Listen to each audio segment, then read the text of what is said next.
Welcome back to another episode of Behind the Line. I'm your host, Ace. El Cusinero. Kamusta pre? Ayos naman. Mukhang nag-struggle ka dyan. Kamusta? Ayos lang. Dami yatang nakamiss sa natin. Sa podcast natin.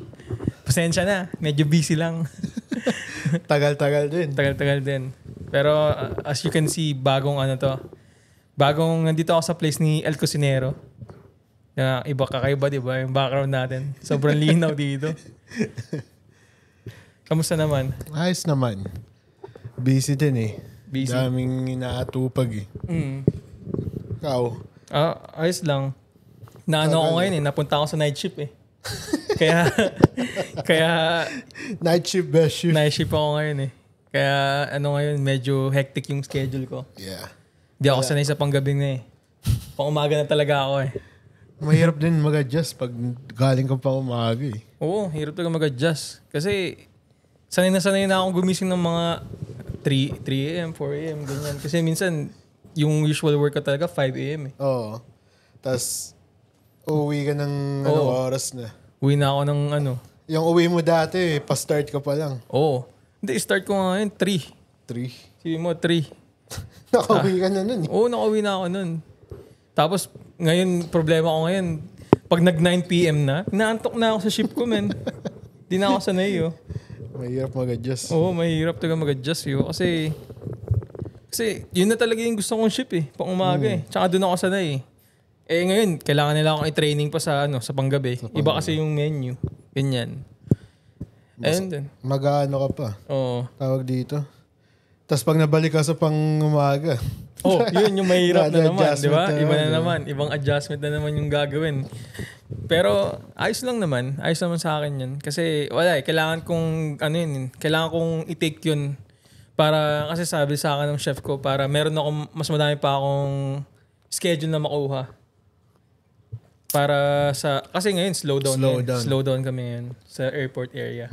Pag umaga din, di ba? Wala ding mga business sa umaga. Wala mga business, ganyan. Ayos lang. Money, money. It's money. Ikaw, ano ba? Masaya? Ayos lang. Ayos lang, chilling. Ganun pa din. Chilling. Ngayon, pag-uusapan natin ngayon, mga modern day problems as a kusinero. Di ba? Ayos, sige.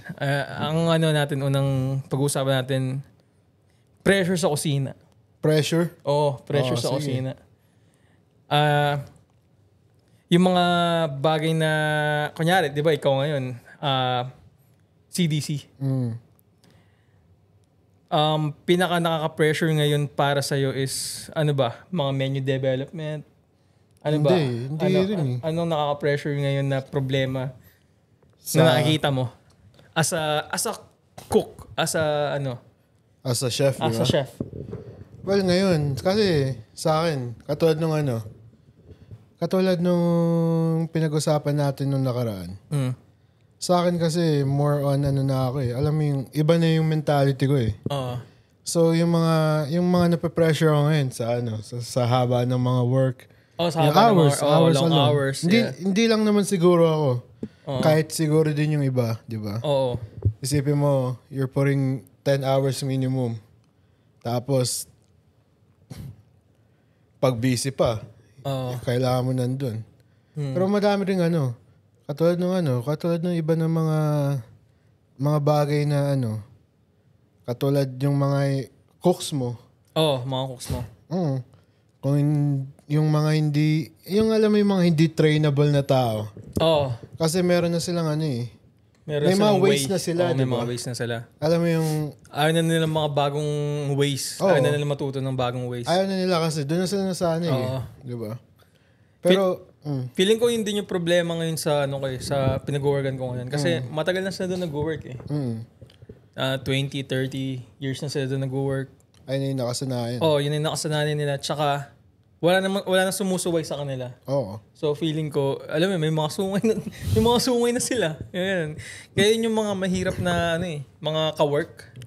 Mahirap. Kasi ayaw na nila ng pagbabago. Kasi ayaw na nila magbago. Kasi ayun yung isipin mo, 30 years. 30 ginagawa mo yun for 30 years. Oo.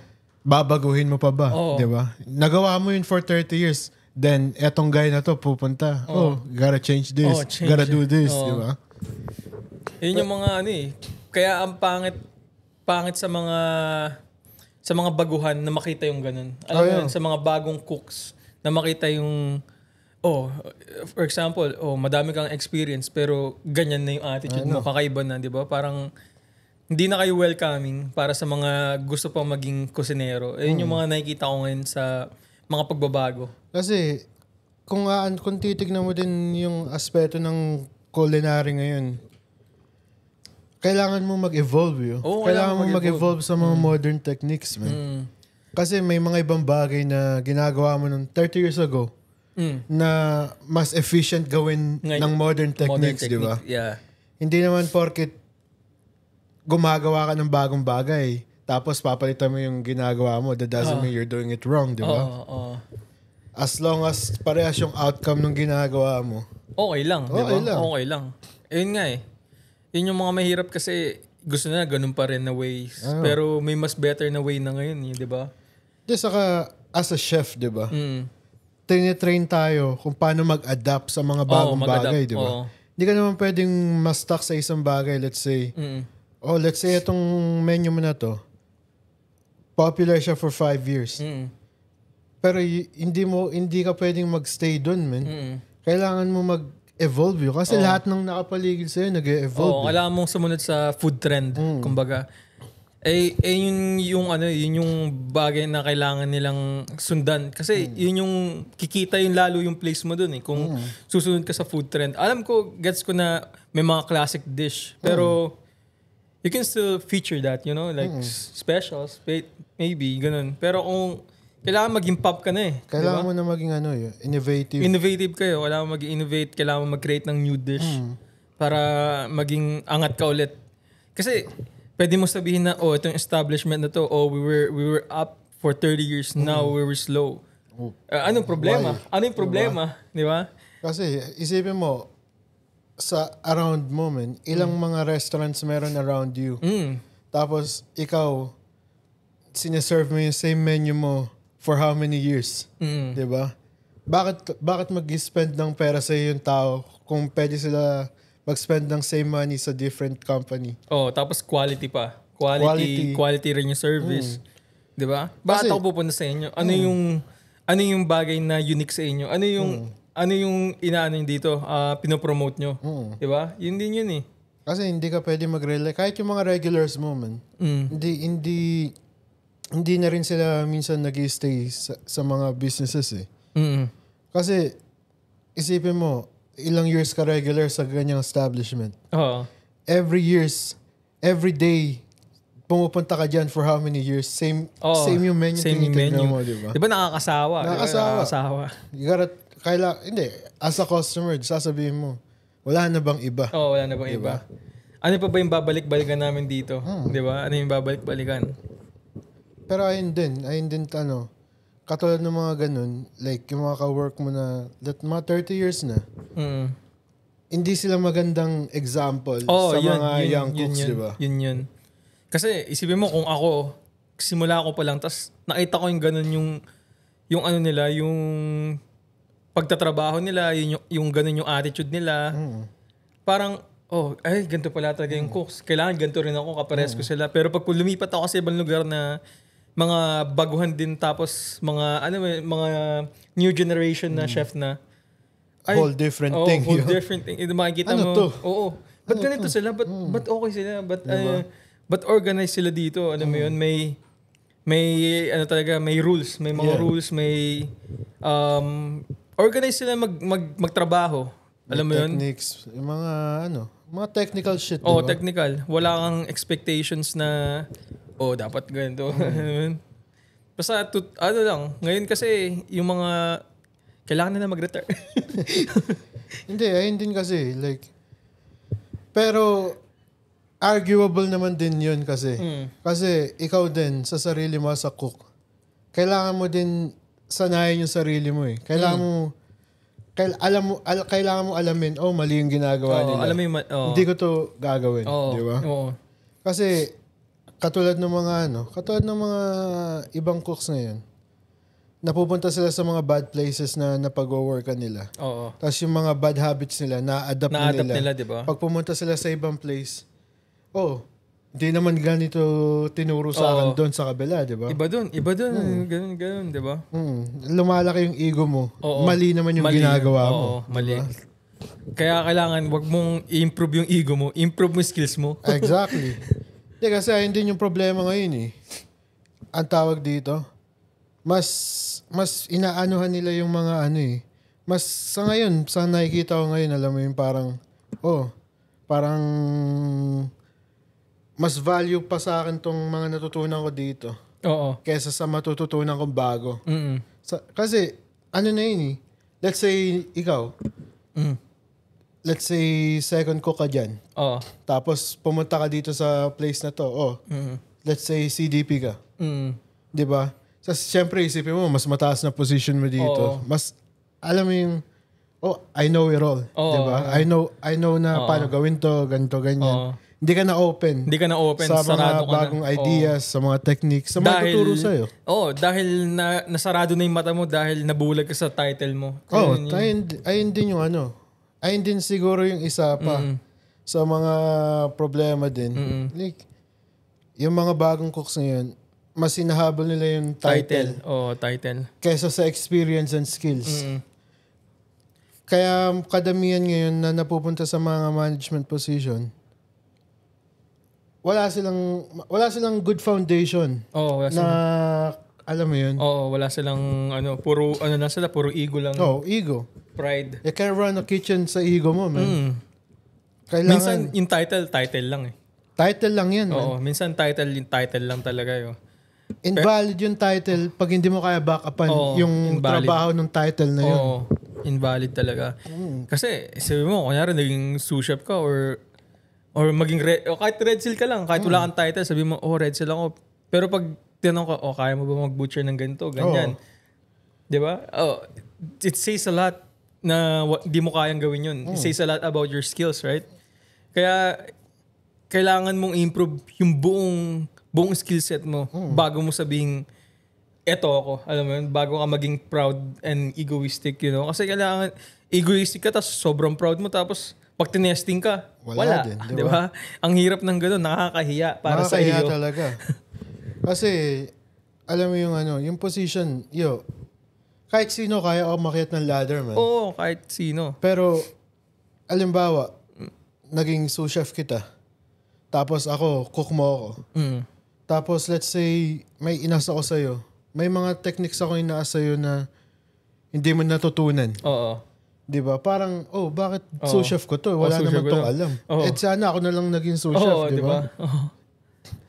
Kasi mas mahalaga yung matutunan mo yung basics. Bago ka umakyat sa foundation ng pagiging ng mga management. Kasi hindi mo matututunan yun once na umakyat ka na sa management. Wala na.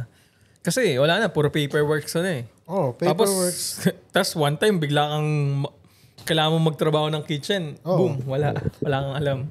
Di ba? Ang hirap ng ganun. Ikaw pa naman yung magiging role model. Di ba? Role model. Tama ka. Role model.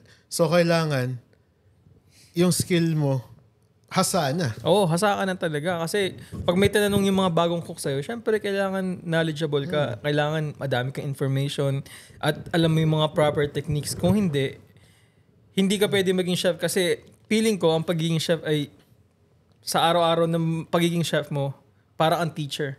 Kasi kailangan mo turuan lahat yan eh. Mentor. Everyday, kailangan mo mag-mentor. Diba?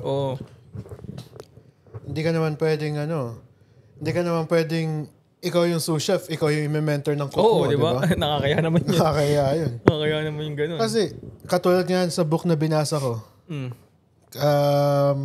sa Culinary Foundation na Chef PSA, sabi nila, anyone can cook, but not everyone can be a chef. Yeah.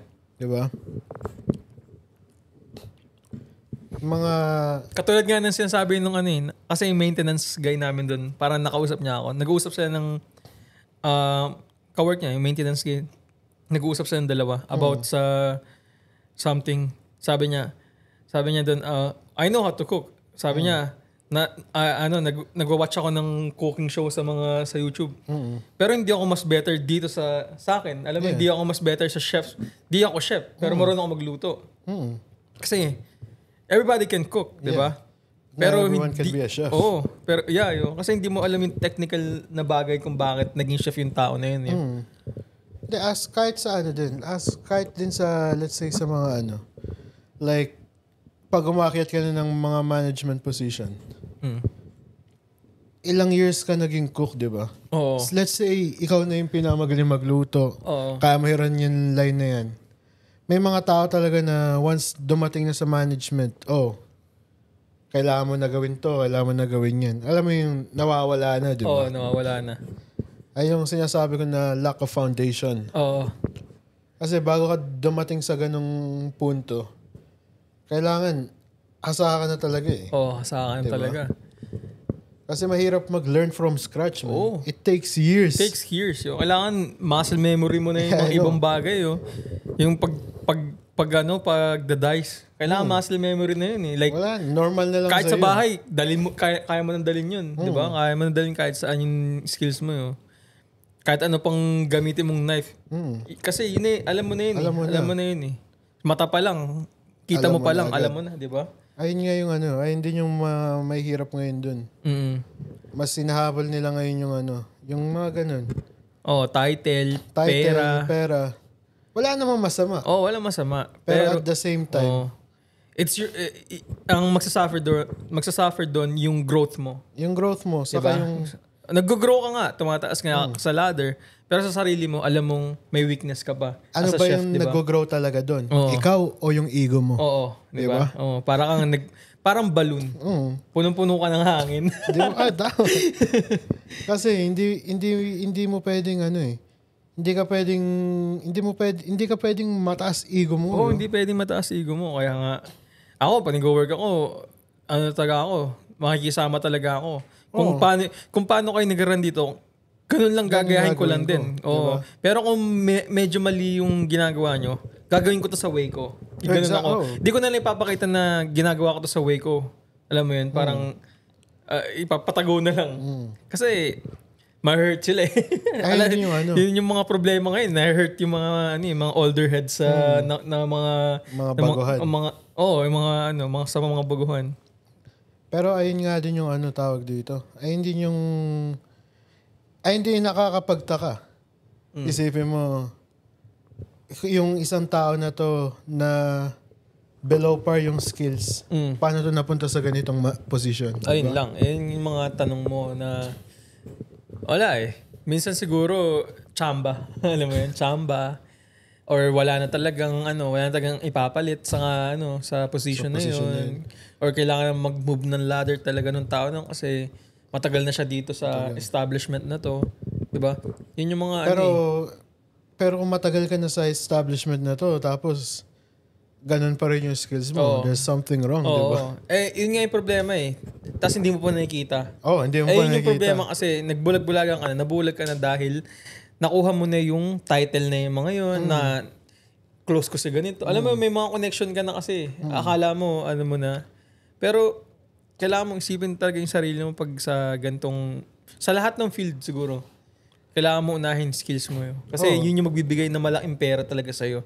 Yeah. Kapag alam mo yung sarili mong skills yun. Saka walang makakakuha sa'yo nun. Sa'yo yun. Treasure mo yun. Pinaghirapan mo yun i-earn eh. Mahirap naman. Mahirap talaga. Ito, long hours, kitchen. Lagi yan, no? Lagi yan. Ang mahirap kasi sa long hours sa kitchen, sobrang init. Alam mo yun, kasi ang hirap mapagod kapag sa kitchen work ka, men. Sobrang delikado ng mga paligid mo. May oven, may burner, may kutsilyo, may salamander, hot pans, hot sauce. Di ba? Ang daming kaya feeling ko talaga kailangan sa industry natin, kailangan tama talaga yung may certain break. Kasi sa mga pinag-workan natin, mostly talaga walang break. Walang break, pare. Isipin mo, mag-work tayo minsan 12, 14, 16 hours, walang break. 6 days a week. Di ba? Break mo lang nun, hinga. Oo. Isipin mo, kakain lang tayo, parang hinigop lang natin yung pagkain natin. Parang hinigop lang. Ka pa, di ba? Oo, di ba? Ka. Di ba? Yun yung... Di ko alam kung ano yung rules dito sa Canada sa mga ganyan. Alam ko may rules, pero parang nagbulag-bulagan na tayo dahil kailangan natin magtrabaho, kailangan natin magserbisyo sa mga customers. May rules talaga na within certain time, kailangan mo send yung employees mo sa break. Pero nga since, alam mo yung tumatak na sa isipan natin, kusina to. Oo, kusina to. Walang break sa kusina. Kailangan dire-diretso tayo dito. Kailangan natin magserbisyo sa customer. Which is toxic too, di ba? Toxic talaga. Pare. Kasi ano na yun taking advantage na yun. Taking advantage. Hindi naman sa Oy, ba't ka tumatawa dyan? Meron kami dito mga, mga audience. Pag mga sanay na din, nasanay na rin kasi tayo. Isipin mo, ilang place na napag-workan natin. Ilang place na napag-workan natin. Tapos ngayon, makapunta tayo sa mga place na, may break pala dito. Ngayon nga, sobrang saya ko kasi may break ako ngayon . Diba? May time ka magpahinga, diba? May time ka magpahinga. Hindi ka magigilty na, shit, kailangan na bumalik. Kasi nung una ko talaga sa Marriott, para akong, kailangan mo mag-break. Lagi ako nagpapaalam. Nababadrop na nga sa akin yung mga chef ko kasi, Ben, huwag ka na magpaalam next time. Pag mag-break ka na. Basta sabihin mo meron dun tao sa linya. Sabi ko, okay. Yun. Ngayon, nagbe-break na ako. Kasi yun yung mga naging problema ko nung sa mga pinag-workan natin. Wala tayong break. Sakit sa paa. Diba? Wala Kasi tinanggap na natin yun Oo. Alam, tanggap mo na yun. Parang automatic na yun. Sa kusina. Wala kang break. Regardless kung kahit ilang oras ka nag-work. Oo. Dire-diretso lang. Kahit wala. Minsan nga wala tayong kain diba? Wala talaga. Kape lang Kape, dire-diretso yung kape lang Kape-kape lang. Minsan nga wala Oo. Yun yung mga ngayon Ang hirap pag long hours tapos 6 days, pare-parehas yung hours mo. Parang akong hindi nagpapahinga Ayun yung ayun din yung, siguro isa din yan sa mga dahilan kung bakit ang dami nang umaayaw sa industry na to. Oo, yun din. Kasi di katulad ng ibang industry na 9 fair. to 5, di ba? Oo, fair. 9 to 5. May fair na treatment. Sa kusina kasi parang tayo para tayong tinatratong worker lang talaga. Alam mo yun, parang worker lang tong mga tao. Alam mo yun, walang halaga masyado. 'Di ba? Unless kung nagwo-work ka under ng mga gagandang pangalan na establishment, 'di ba? Pero ayun lang din. Madami din talagang mga ganong bagay na behind the lines. Behind the lines. Kasi isipin mo, nag-work ka ng ganong oras. Tapos, isasabihin mo minsan sa sarili mo, ano yung nabe-benefit ko sa mga ganitong bagay? Worth it ba na nag-spend ako ng ganitong kadaming time sa place na kaya ko i-fire kinabukasan? Oo, yun din. Diba? Tsaka, yun din yung hindi alam ng mga customer. Kayo, hindi nyo alam yung nangyayari sa behind the line. Na mga kusinerong hindi nakakatanggap ng break. Kung nagkamali sila sa pagkain nyo, minsan intindihin nyo din. Minsan, alam ko kung pumunta kayo doon ng magsa-celebrate kayo, syempre, medyo nakaka-disappoint kung magkakamali sa pagkain nyo. Pero, kailangan nyo isipin din na tao din yun. Di ba? Ako kasi, kapag may nagkakamali, kunyari, punta ako ng restaurant, tapos may mali sa order ko, minsan, okay lang. Hindi na ako magko-complain kasi gets ko. Unless na raw, alam mo yung raw, mga ganyan, yun talaga hindi ako doon payag sa ganyan. Pero kung naligyan ng too much sauce, okay lang yun. Siguro yung doneness ng steak ko medyo over. Okay lang yun. Kasi gets ko. Alam mo yun, gets ko. Tsaka ganun din yung kahit sa ibang mga service na pinupuntahan ko. Lahat nagkakamali. Oo, nagkakamali. Kasi minsan di mo alam pagod pala yung tao or back to back yung shift nila. Di ba? Yun yung mga behind the lines na hindi nila alam ng mga customer na rich. mga rich. Yeah, pero din yun. Kaya madami rin talagang nabe-burnout na tao. Oo. Yun din yung burnout yun. Ang hirap ma-burnout lalo na kung passion mo yung bagay na yun, parang kang nawawala ng ng passion dun. Ayun diba? Yung ayun yung first step eh. Burnout ka. The next, pagbalik mo, wala na. Ayaw mo na dun. Parang sobrang trauma. Kasi isipin mo, burnout ka na. Napaka-thankless pa ng job mo. Oo, yun lang. Yun din yun. Diba? Mahirap. Darating ka to the point na, bakit ginagawa ko to? Oo. Diba? Yun yung mga yung mga behind the lines na hindi nila nalalaman eh. Madami ding mga bagay na, pero hindi naman lahat. Hindi naman lahat. May mga places din na, maayos 8 hours, you're done. Diba? Clock in, clock out. That's it. Yun nga, ito nga nag-work ako ngayon so ganun eh. Pero may mga bagay din na may mga, kasi depende naman yun sa'yo eh, kung saan ka papatungo, di ba? Kung saan mo talaga gusto. Kasi yung gusto mo naman talaga yung hardcorean. Madaming hardcorean na lugar eh. Gusto mo hardcore kang magluto, hardcore, mga ganun na, na mga restaurants. Di ba? Ako kasi, medyo tumatanda na tayo pre. Gusto na natin yung relax lang. Yung komportable tayo sa trabaho ngayon. Yun na yung kasi hanap ko ngayon eh. Ako yun. Na-experience, siguro halos na-experience na natin lahat eh. Di ba? Kaya nga sabi ko, sa ngayon, like, hindi ko na hinahabol yung mga positions, man. Kasi, alam mo yun, lang yun eh. Parang, bakit mo kailangan ng Bakit validation. mo kailangan ng position? Hindi validation. Bakit mo kailangan magkaroon ng posisyon? Kailangan mo ba talaga magkaroon ng posisyon para matawag yung sarili mo na chef? Oo. Diba? Pero kung yung skills mo naman talaga, pang chef level talaga, yun talaga, chef ka talaga. Hindi mo na kailangan na humingi ka pa ng title sa establishment na to, sa restaurant na to, sa hotel na to. Kung saan ka man nag-work na sabihin nilang, chef ka. Alam mo dapat sa sarili mong, chef ako. Diba? Ako, tayo na, kahit pabalikin mo ako ngayon ng cook, wala akong pake, man. Di ba? Kasi alam mo na eh. Alam ko yung skills ko. Kilala ko ng sarili ko. Alam ko yung value ko as a chef. Di ba? Hindi ko kailangan ng validation na, kailangan may ganito akong title para matawag nila akong chef. No, fuck that, man. Fuck that, yeah.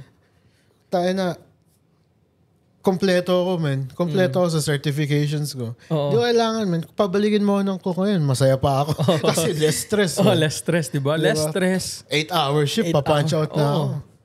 Tsaka, wala akong, kunyari, may mga conflict sa mga tauhan ko. Wala akong say. Labas kasi labas ako dun. Diba? Kasi, dito lang ako for just working. Dito lang ako. Kaya nga, tawag dito. Kasi sa akin ngayon, like, yung perspective ko ngayon, mas gusto kong magkaroon ng more time sa sarili ko. Kaysa nag-spend ako ng time sa work. Na wala naman ako nabe-benefit yun. Nabe-benefit ko lang dun is empty promises. Man. Yun nga eh. Kung sasabihin mo sa akin, kasi kung mag-work ako, let's say, 10 hours minimum a day. Tapos, papromisan mo, ganito, ganyan. It's empty promises. I know. Ba't hindi mo pagawin ngayon, di ba? Ba't hindi mo pagawin ngayon? Hanggang wala akong sinasign. Promises lang yun. Di ba? Hindi ako, kasi sa sobrang dami rin natin na pag-workan, alam mo na eh. Alam mo nang ginagago ka lang eh. Hindi ginagago. Inuuto ka lang. Alam mo nang inuuto ka na lang eh.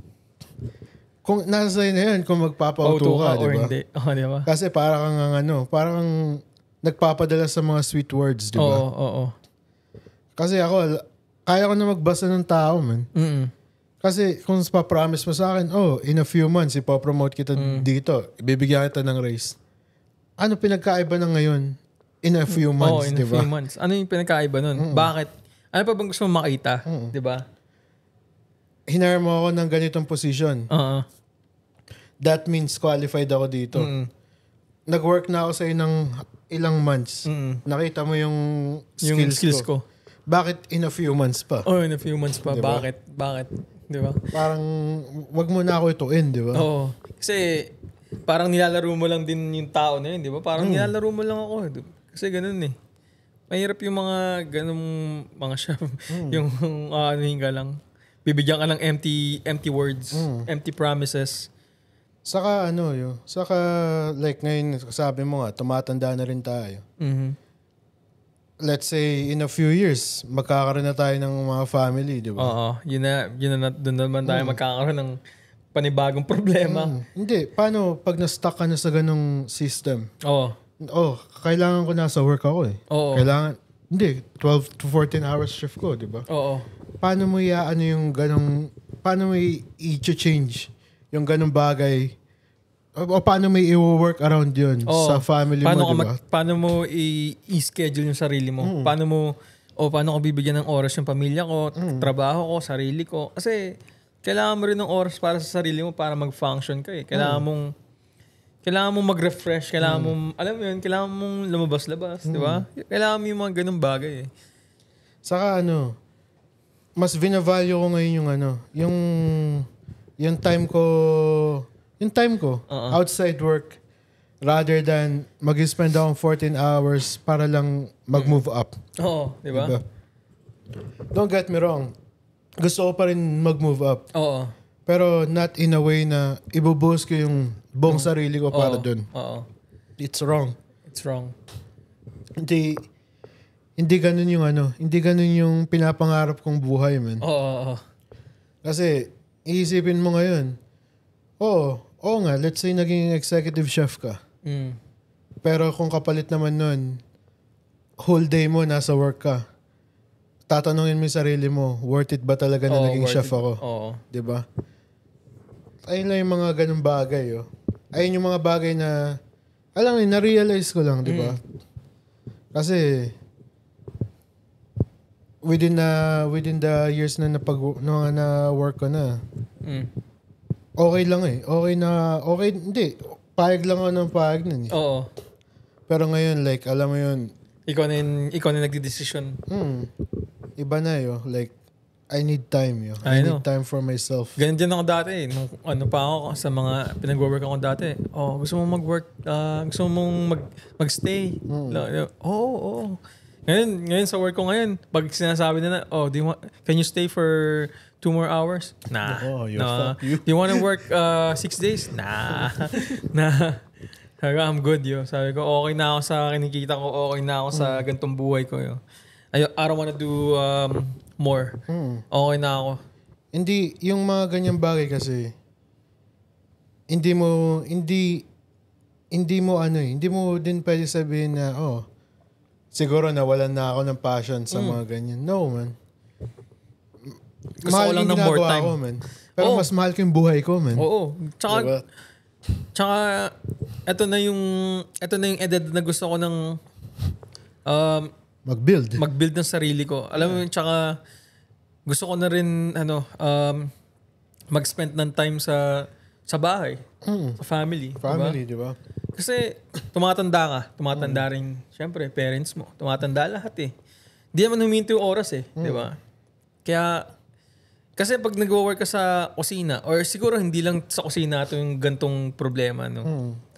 Ang napansin ko lang, yung simula nag-start ako sa golf clubs, sobrang binubuhos ko yung almost ng buhay ko sa work.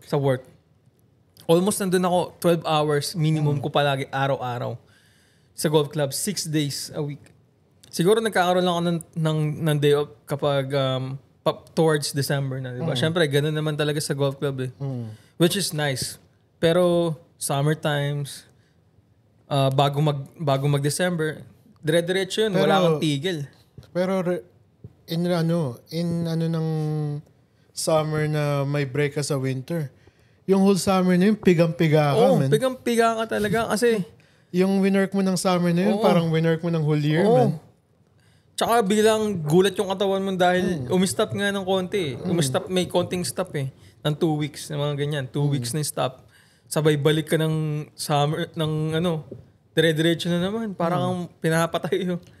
Kaya hindi yung reason kung bakit ayoko na din sa golf club, man. Alam mo yun. Kung papapiliin mo ako, I rather stay in the hotels. Hotels or sa mga ibang tamang palalakad, yung mga tamang talaga, tamang trato.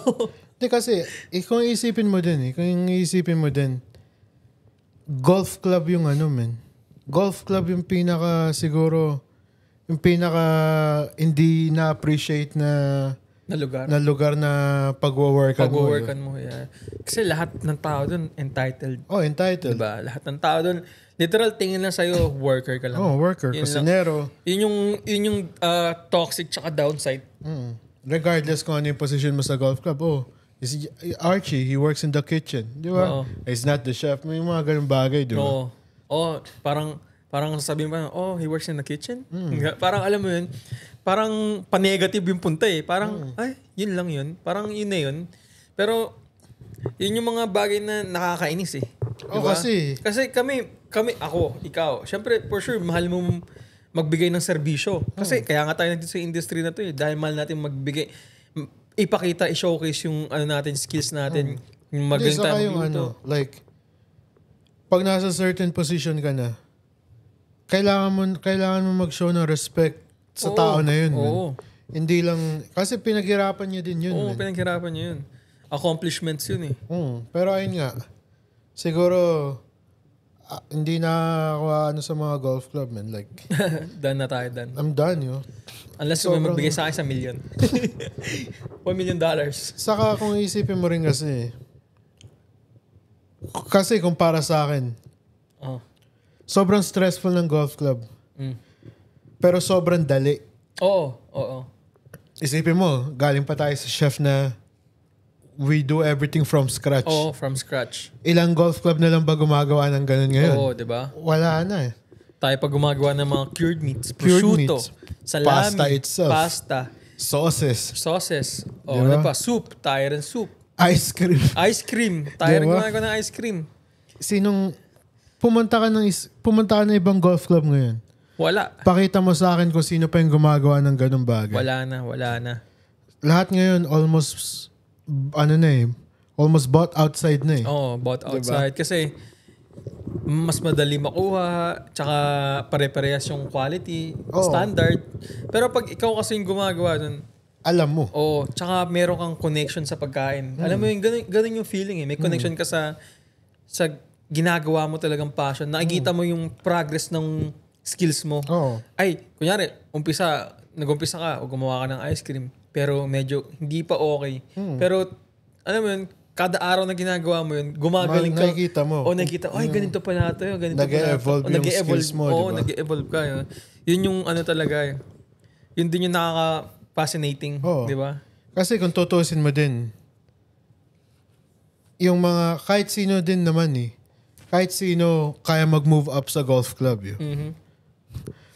Pero hindi lahat ng tao kaya mag-move up sa hotels. Kasi yung hotels sobrang taas ng sobrang taas ng standard nila para sa mga positions, diba? Ikaw nga nung nag-apply ka sa Marriott, meron ka pang tawag doon, may chart ka pa ng cooking test mo. Cooking test ko, 5-course meal yun. For a cook position. Diba? Nagulat nga ako nun eh. Sabi ko, sabi ko, iniisip ko sa sarili ko. Kasi, nung binigay niya sa akin yung papel na yun, binalikan ko yung email niya. Tinignan ko kung ano ba yung title ko. Second ko, ba't ganito yung ko gagawin ko? Ang dami kong gagawin. Kasi nagulat ako, merong, star interview. Tapos, cooking test na, Yun na, dun na. Sabi ko, ang dami naman nitong cheche bureche. Yung cooking test mo pa, hindi lang cooking test. Kailangan mo gawin yung mga certain bagay na nakalista doon. Nakalista doon. Di ba? Tapos, kailangan, rin yun eh. From scratch lahat ng sauces mo. From scratch. Literal, binigyan lang nila ako doon. Anong gawa lang doon? Jus. Yeah. Kasi, pero yung jus na yun, kailangan gumawa pa ako ng derivatives ng jus. Diba? Isipin mo yun, napaka-complicated ng system nila, diba? Para makapag-apply ka lang doon, makapasok ka lang doon. Ayun yung Ganon din sa ganon din sa mga hotel na napag-workan ko, man. Hindi ka makakapasok ng, kahit ano sabihin mo sa resume mo. Pag hindi ka nakapasa ng cooking test sa hotel, It doesn't matter, man. Doesn't matter. O magalit ka na magalit na sa isip mo, hindi ako nakapasok kasi ganito. Bakit kaya? Kailangan mo i-check yung sarili mo na, ay, may kailangan akong improve. Kasi, hindi naman yun, hindi namin kayo, we're not cheering on you. No. We're not cheering on you. It's We're not talking reality, shit about bro. you. We're not talking shit about yung sa mga taong ganun. Oo. Kailangan mong alamin kasi yung mga areas na kailangan mong i-improve para maging epektibo kang cook. At pag naging epektibong cook ka na, doon mo na malalaman na kailangan mo na umakyat ng ladder na maging chef ka na. The way magiging better ka is kung tumatanggap ka na ng mga criticism.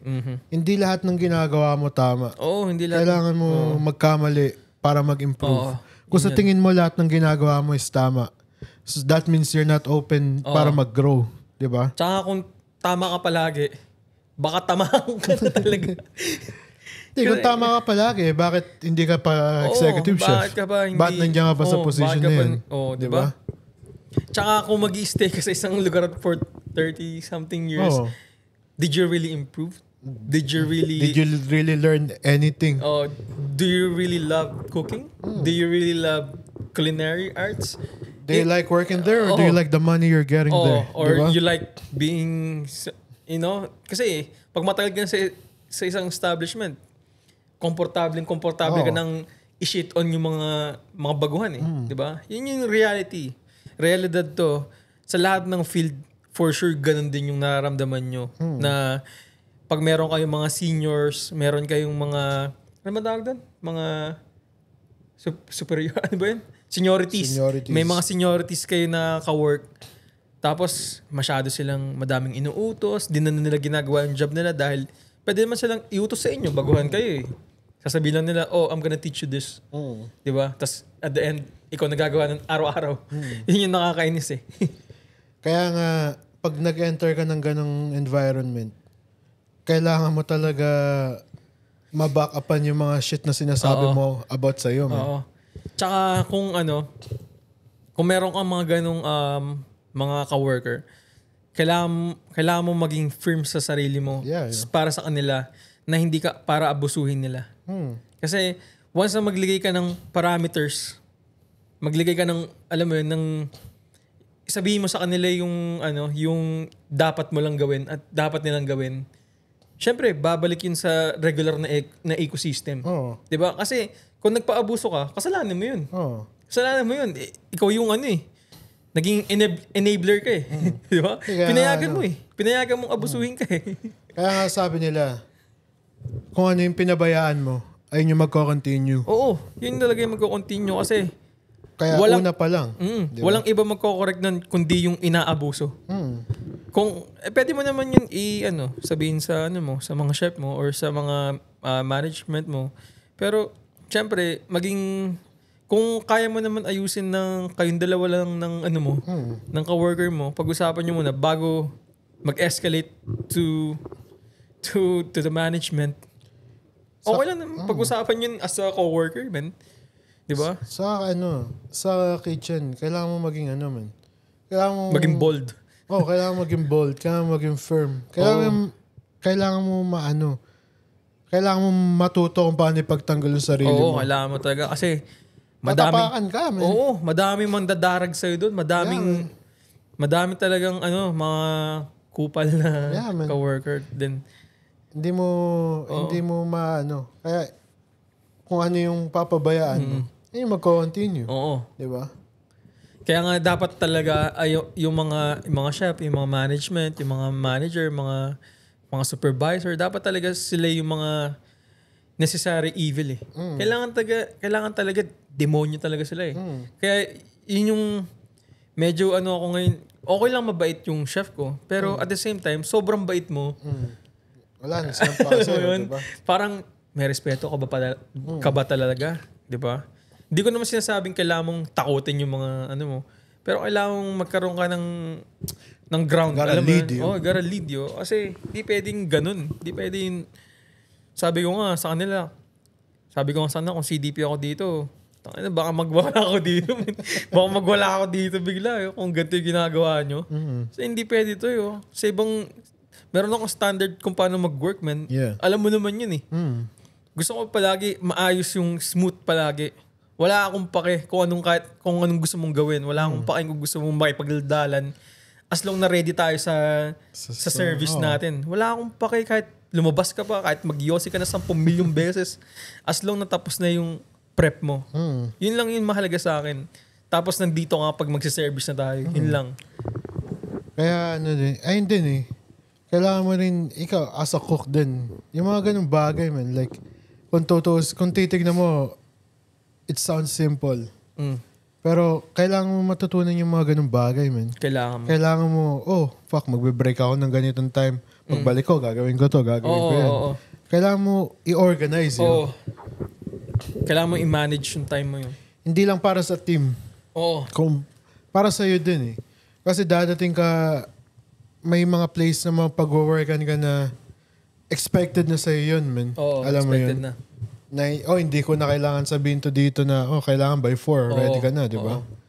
Tsaka, tsaka kung hindi mo pa rin, di mo pa rin na-manage yung mga ganung bagay, you're still, low level ka pa rin. Alam mo yun, hindi ka pa rin responsable. Yun yung mga kailangan mo rin i-work. Hindi ka responsable sa pagbalik mo ng break mo. Hindi mo, alam mo yun? Pagbalik mo ng break, gusto mo break ulit. Di ba? Pagbalik mo ng break, gusto mo petics ulit. Nasa middle ka ng service, lalabas ka para mag-yosi. Di ba? Wala ka bang hiya sa mga nag-work dito? Di ka pa nahihiya? Alam mo yun? Magkaroon ka naman ng consideration. Di ba? Kailangan mong magbasa ng kailangan mong basahin yung room Alam mo yun, okay lang ba ako mag-yosi ngayon or hindi? Di ba? Kaya mag-yosi ka, ang daming bills na lumalabas. Di ba? Para ka naman tangan. Hindi. Kailangan mahalaga habang nag-start ka pa to have a good mentor. Yeah, yun.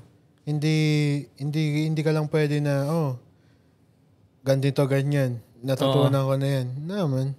Kala mo natutunan mo na, pero once na dumating ka na sa realidad ng gagawin mo na yung mga ganung bagay, fuck, di ba? Yeah. Di ko pa pala to alam. Di ko pa pala, yun. Kasi ilang years na ako nasa kitchen, man. Yung mga basic shit na yun, tayo na, alam mo, nag-take time ako, man, para matutunan talaga yung mga ganung kagaguhan. Ako din, nag-take time ako. Tayo na, bigyan mo ako ng kahit anong shit ngayon ni Butcher. Tayo na, kaya ako mag-Butcher nakapikit. Tsaka ako kasi, kung meron, kunyari, ikaw tinuruan mo ang gantong way. Tapos itong taon to, tinuruan ako ang gantong way. Tatake ko lahat ng way na yun.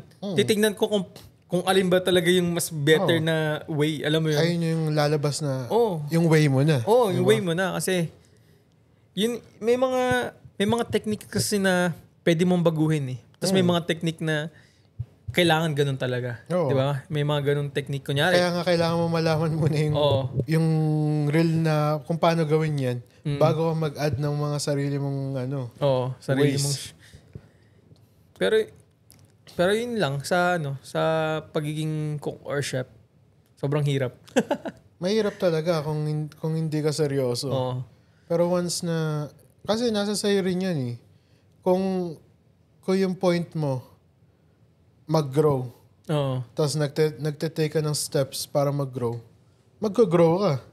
Pero kung gusto mo mag-grow, tapos wala ka namang ginagawa, mas stuck ka. Mas stuck ka, diba? Kahit sabihin mo, kahit let's say maging sous chef, executive chef ka, once na hindi mo natutunan yun, wala. Hindi mo na matututunan ulit yun, man. Ano? Maliwanag naman. Maliwanag. Kaya mahalaga talaga yung may mahalaga talaga yung strong foundation kayo. Ayun yung backbone mo Ito lang pag-usapan naman natin yung ano ba yan? Yung first Filipino Michelin starred restaurant. Ano take mo doon? Ano sa tingin mo? Good for them. Parang wala kang gustong sabihin maganda, pre. Good for them. Hindi, kasi hindi parang para sa akin, like, I don't think na ano ko sila, na tawag dito, na research ko sila well through bago ako magsalita sa kanila. Nakita ko yung mga ano nila. Maganda yung mga ano nila, mga pastry nila yun. Maganda nga yung pastry nila, pero I don't know, ayokong ano eh. Ayoko rin ano, like, lalo na hindi ko pa na-experience yung ano, kumain doon. Sa bagay. Mga ganyang bagay. Pero ayun nga, good for them. First Filipino Michelin. Pero congratulations. Congrats, yeah. Medyo late na tayo, pero okay lang. Wala akong pake. Congrats pa rin. Ayun yung ano. Pero like, Michelin, sa mga Michelin restaurants, that's a different level. That's a different na ano man. Different na papasukan mo. Ikaw ba, pag ano, kunyari nung bata ka, meron ng Michelin dito sa Canada, papasok ka? Oo. In a heartbeat, yo. Tayo na, ayun yung ano eh. Ayun yung dream ko nung ano eh, nung nag-start ako eh. Gusto ko mag-work in a Michelin restaurant. Don't get me wrong, ang dami kong offer. Oo. Para mag-work sa Michelin, pero ngayon, di ba? Ngayon kasi hindi na nag-ano eh, hindi na lumilinya sa ano eh, sa current na buhay ko eh. Kasi don't get me wrong, tayo na. Pag napasok ka sa Michelin, holy shit. Sobrang ganda sa resume mo. Diba? Pero yung ano nga, like, katulad ng mga pay, yung mga hours, yun nga, pay alone, man, sobrang baba yun.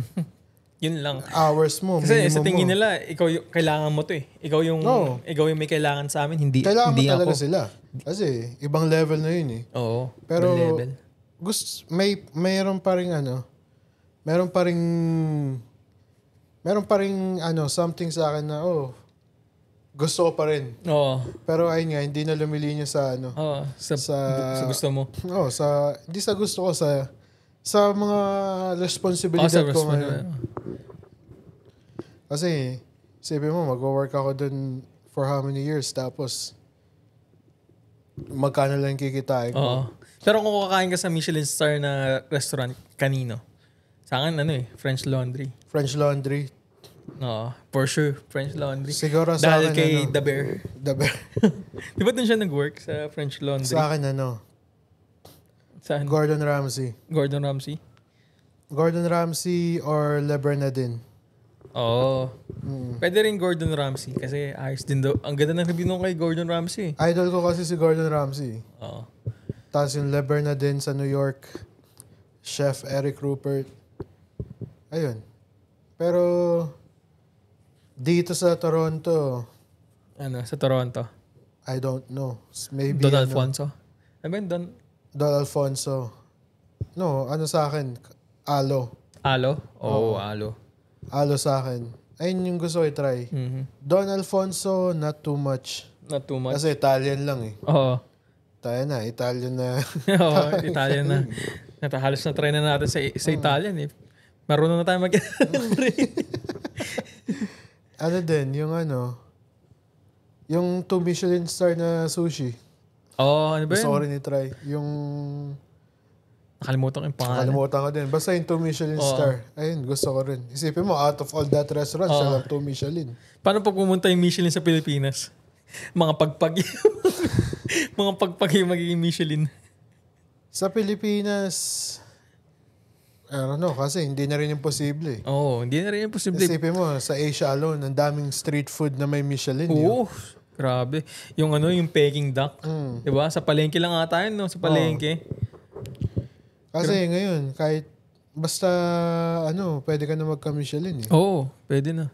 Hindi katulad nung katulad noon, kailangan mo maging kailangan high-end. High-end ka bago. Tapos high-end, like, sunod ka dun sa rules kung paano maging Michelin. Pero depende pa rin. Kasi sa Pilipinas, di ko alam Sa Pilipinas naman, sinong mga idol mo sa Pilipinas na chef? Wala. Hindi, wala akong wala akong idol sa kanila, pero gusto kong pinapanood si Ninong Rai. Ninong Rai, oo. Shoutout Ninong Rai. Baka naman. Panoodin mo naman to. Erwan Yusef, oy. Pa-feature naman. Hindi, out of everyone, si Ninong Rai pa rin ako. Ninong Rai. Hindi ko siya idol sa pagluluto. Idol ko siya panoodin. Kasi si Ninong Rai, ang deep din ng knowledge niya talaga sa ano. Kasi naging teacher siya eh. Alam ko naging teacher siya. Tsaka yung kaibigan niya, yung klase daw niya. Yung kalbo. Oo. Chef RB. Si RB. Chef RB. Parang sasarap ng mga cake. Desserts. Mga desserts. Pero, kasi sa akin, like, sa mga experience natin dito, di ba? Like, kasi hindi mo rin kasi pwede i-compare yung experience natin sa experience nila eh. Kasi Western cuisine tayo versus sa kanila, di ba? Oo, iba sa kanila. Pero ayun nga lang, like, minsan pag napapanood ko sila, tapos gumagawa sila ng mga Western cuisine, alam mo yun, na parang napapa-cringe ka na lang, di ba? Pero idol pa rin. Oo. Ninong Rai. Pagdating sa mga Filipino foods. Oo, talaga. Ninong Rai. Masyado siyang man. Sobrang deep na knowledge niya sa Filipino dish yun. Literal. Madami ka rin matututunan. Siya rin pinapanood ko mga Oo. Siya rin. Si Ninong, wala na akong wala rin akong masyadong pinapanood sa kanila. Yung isa. Si Chef, si Anglo. Yun. Sino yun? Si Chef PJ. Ano yun? PJ ba yun? Oo, parang ganun yun eh. Chef. Nakalimutan ko yung name. Basta yun, si Anglo. Oo. Ano naman siya, okay din siya, pero alam mo yun, like, hindi ako napapawaw sa kanya. Oo. Pero napapawaw ka sa mga ginagamit nilang mga ingredients. Yung iba, yung mga ibang ingredients na tulad nung ano ba yun? Calamansi salt, mga ganun. Parang mga ganun yung mga nakikita ko eh. Si JP. Si JP. PJ tuloy. JP pala, sorry. Chef JP. Pero ang daming restaurant ni Chef JP. Meron nga siyang yung napanood ko nung nakaraan sa Dubai. Nagpunta siya ng Dubai eh. Hindi, may restaurant siya sa Dubai. May restaurant sa Dubai. Akala ko pinatawag siya sa Dubai para magluto. Hindi, restaurant niya mismo yun. Pero out of everyone, si Ninong Rai pa rin ako yun. Kasi siya eh, alam mo yung everything na ginagawa niya, hindi niya lang ginagawa, meron pang kasamang theory, di ba? Oo, may theory. Tsaka makikita mo talaga sa kanyang genuine na mahal niya yung pagluluto. Passionate talaga siya sa ganito. Tsaka nag-experimento siya, pinapakita niya yung experiment niya. Kasi last time na napanood ko sa kanya yung gumawa siya ng tinapay sa bread maker. Di ba? Nakita ko yun eh. Yung sobrang heavy bottom. Yung mga ganun. Pero yung naman, madami ding katulad ngayon sa mga napapanood ko, like, ang dami na ding mga Pilipino na nagle-level up. Oo, nagle-level up. Ang dami. Kasi isipin mo, yung mga napapanood ko ngayon, meron na rin silang sariling tasting menus. Hindi lang tasting menus na, hindi mapipicturein tasting menu. Siguro yung mga hindi ko rin masabi kasi hindi ko pa rin natatry. Pero based on nakikita ko sa mga dishes nila, siguro konting worthy na yun ng one Michelin. One Michelin, di ba? Yun nga eh, tayong mga Pilipino, nag-elevate tayo ngayon. Sobrang palaging every year, lagi tayo alam mo, may Pilipinong titrend na ganito. Alam mo yun, laging meron something about sa atin. Pero kasi sa akin, like, para sa akin, yung Filipino cuisine is good as is.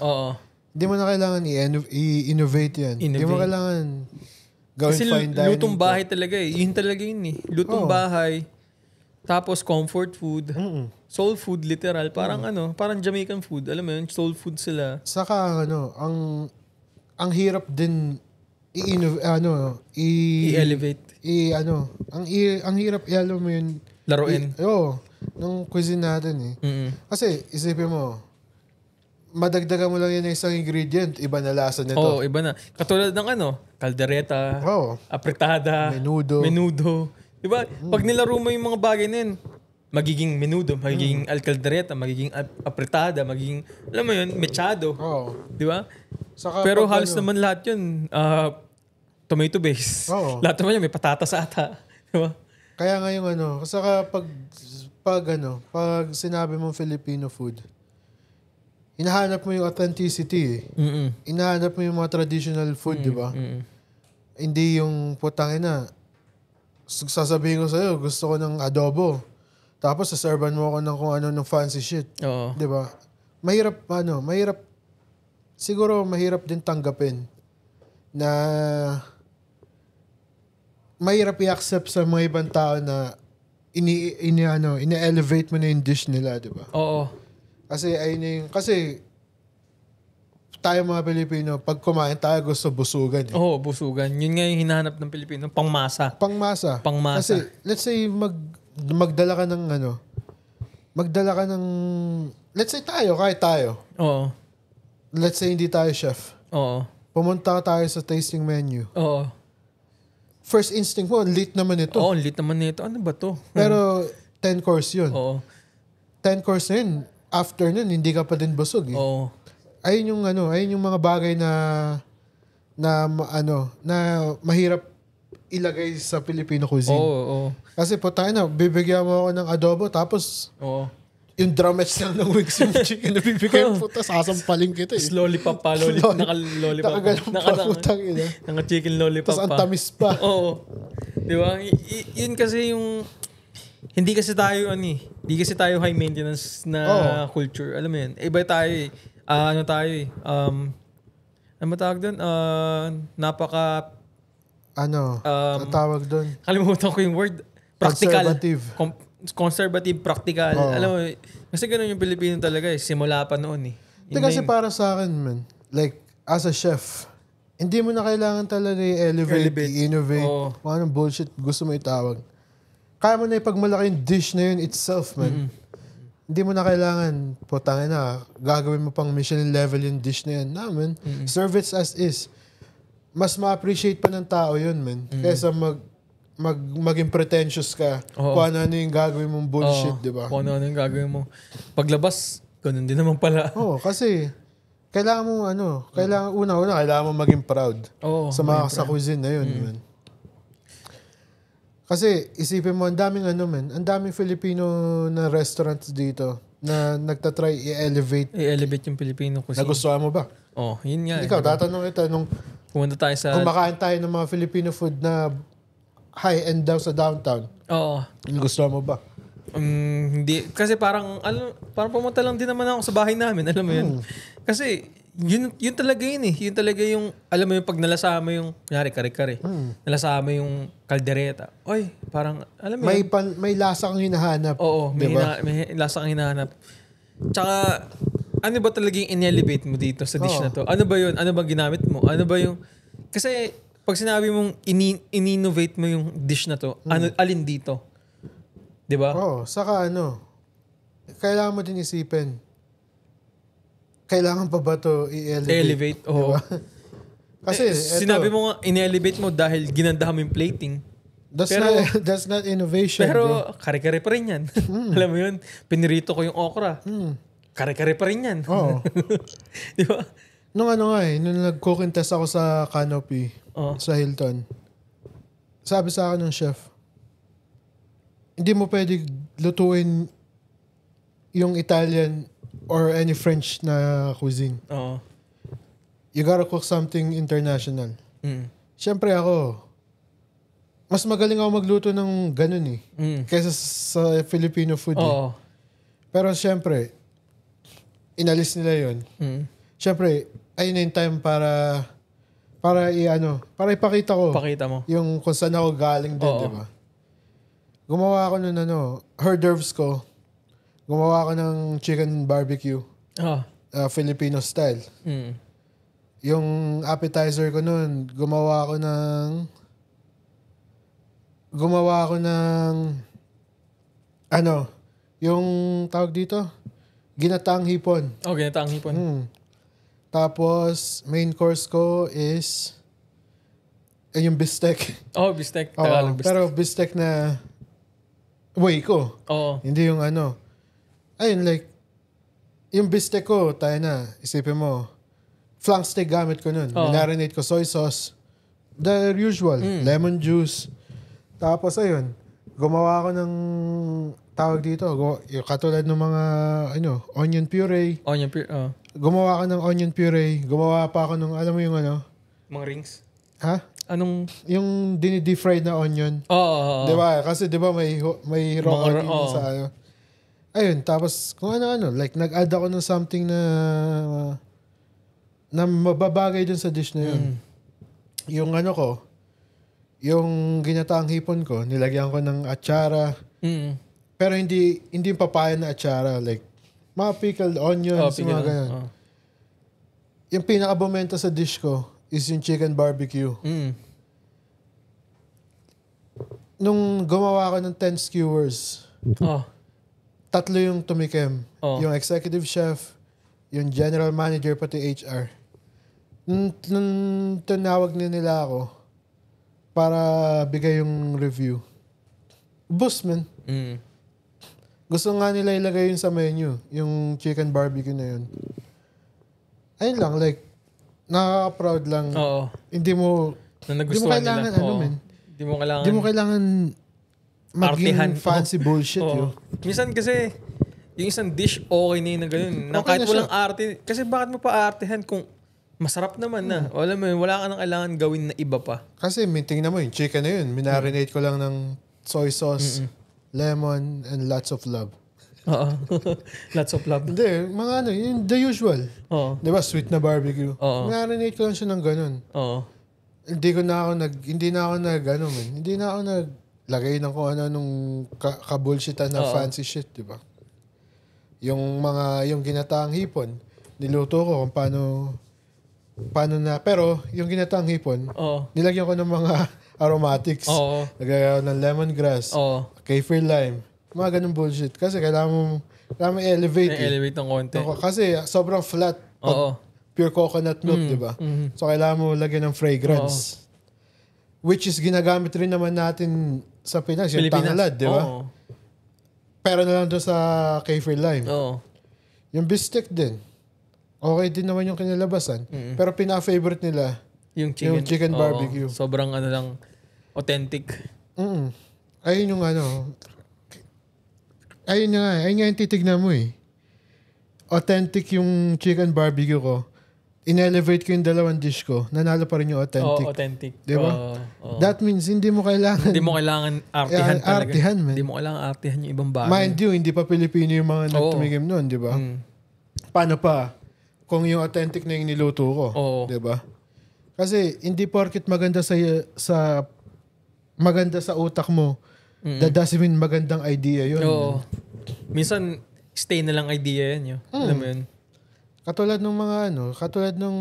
hindi ko naman sinasabi lahat. Siguro may mga dish na Pilipino, katulad ng kaldereta.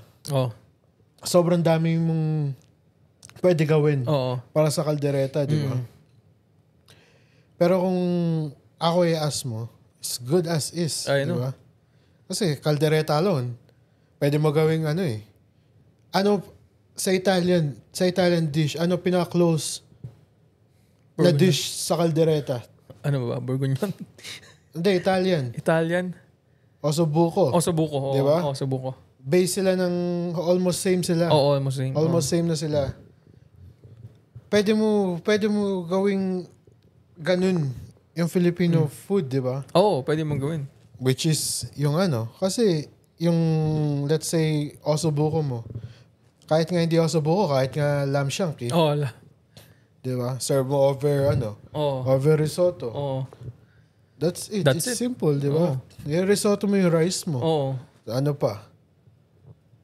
Yung mga usual na ingredients ng kaldereta. Ikaw na bahala dun. Di ba? Pero para sa akin, like, Filipino food, mas good na sa akin yun as is yun. Sa akin din. Kasi kung let's say ngayon, kakain tayo sa labas. Sabihin mo, kain tayo ng Filipino food. Putain na, kung dadalhin mo ako sa mga putain na yung pinaplating na Filipino food, putain na, mababadrip ako sa'yo, man. Putain na, gusto ko lumamon. Gusto kong kumain ng charong bituka. gusto ko mabusog nung sumusuka na ako, man. Putain na, papakainin mo ako ng adobo, 3 piraso. Buto pa yung Bad trip. Tapos yung sauce mo, Kapiranggot lang. Sauce mo glaze. Bad trip. Yung mga ganun. Para maganda na rin. Pero kasi uwi nga tayo next year. Uwi nga kami. Ugbo, wait for me. Pagpag. Pagpag, wait for me. Mamaya natin yung pag-uusapan. Para sa akin, okay na yun, man. Like, meron ako isang Filipino chef pala na gusto. Sino? Si On Fire. Si On Fire. Shout out On Fire. Si On Fire. Para sa akin, kung titignan mo yung mga dish na ginagawa niya, innovative talaga eh. Oo.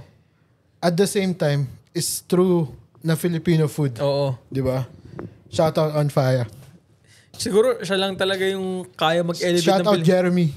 Siya lang ata yung kaya mag-elevate ng ng Filipino food. Nakita mo ba yung niya? Ano ba, sinigang ata yun Yung sinigang na something. Meron akong napamangha sa kanya. Yung tinola niya, ginawa niyang terin. Nakita ko yun, diba? nakita ko yun. Sino mag-iisip nun? Yun. Siguro ganung elevation, yun yung elevation na Pero kung isipin mo yun, man, kung lalagay mo sa konteksto yung ginawa niya, man, totoo naman eh. Oo. Ano yung terin? Oo. Di ba? Parehas nung ginawa niya. Oo. Ayoko gamitin yung word eh. Yung collagen ng mga bones, which is nagje-jellify sa mga liquid, di ba? Ang galing, di ba? Ang galing niya eh. Kasi kung let's say ikaw, sasabihin ko, i-elevate mo yung tinola. Oo. For sure, gagawin nyo pa rin yung soup base. Oo, soup base pa rin talaga. Diba? Oo. Ito ginawan terin eh. Oo, ginawan terin yun. Saka yung mga iba niyang ginagawa man, like, siya like, alam yung pinag-isipan niya talaga. Pinag-isipan niya talaga. Hindi yung putang ina, isa-substitute ko to para dito. Para mag-sound fancy, di ba? Or gagawin ko to, parang 48 hours bullshit ng mga ganyan. Yung mga wording lang. Yung mga wording lang. Ayun din, katulad ng meron, basta ang dami niyang ginawa na, putain na, nilike ko pa yun eh.